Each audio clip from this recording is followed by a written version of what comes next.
जय जगन्नाथ समस्त मोर सादर प्रणाम। गीतारे भगवान श्री कृष्ण अर्जुन गोटे कहते ज्ञान योग उपर ताकर जो तीन टा बाणी अच्छी ज्ञान योग भक्ति योग गोटे कर्म योग से भीतर आज ज्ञान योग गोटे बाणी से कहते ना ही ज्ञान सदृशम पवित्रमीह विद्यते तत्स्वयं योग संसिधि कालेनक्ति विबंधति। आर अर्थ हूँ ए संसार रे माने तपस्या योग प्रकृति मध्य ज्ञान परी पवित्र आउ किछि नाही। कर्म योग रे सिद्धि प्राप्त व्यक्ति आत्म विषय को सही ज्ञान यथा समय निजे अनाशय प्राप्त होती।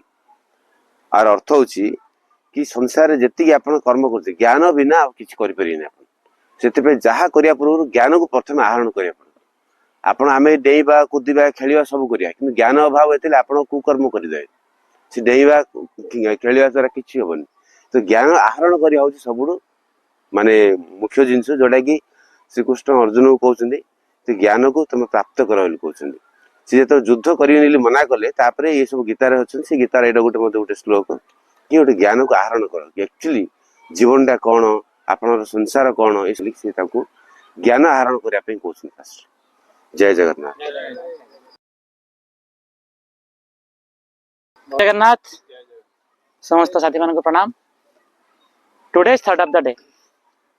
Every day there is a chance to be kind and helpful. प्रत्येक दिन आम पाखे गोटे अपॉर्चुनिटी अच्छी आम दयावान हो पारिबा आ अन्य मानक साहाय्य करबा। आम भाविबानी जे मु तो केबे किसी करिनी मु आगु कोन बा करि परिबे।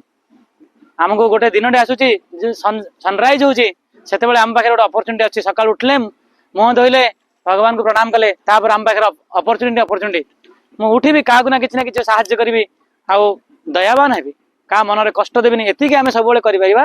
एटा केबे मध्य एथि किसी पैसा लागेनी केवल आमर मनोभाव दरकार। जय जगन्नाथ।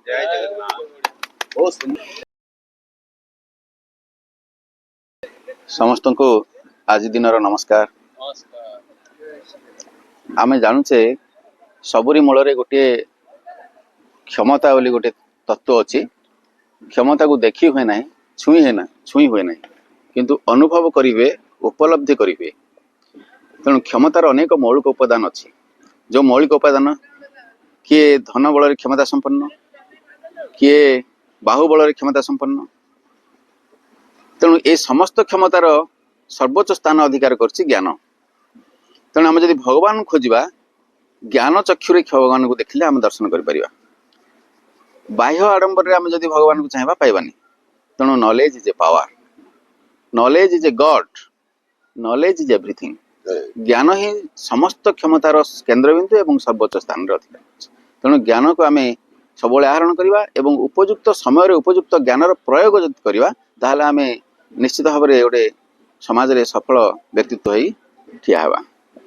तेणु दयावान मध्य से ज्ञान रू सृष्टि होती। आम अन्य प्रति ईर्षा जो विभिन्न प्रकार गुण रही आमर इंद्रिय मानकर से गुण को परित्याग करी समस्त सहित श्रद्धावान हो चलिले जीवन टी अति सुंदर भाव में आम बीतई पारिबा। नमस्कार। जय जगन्नाथ।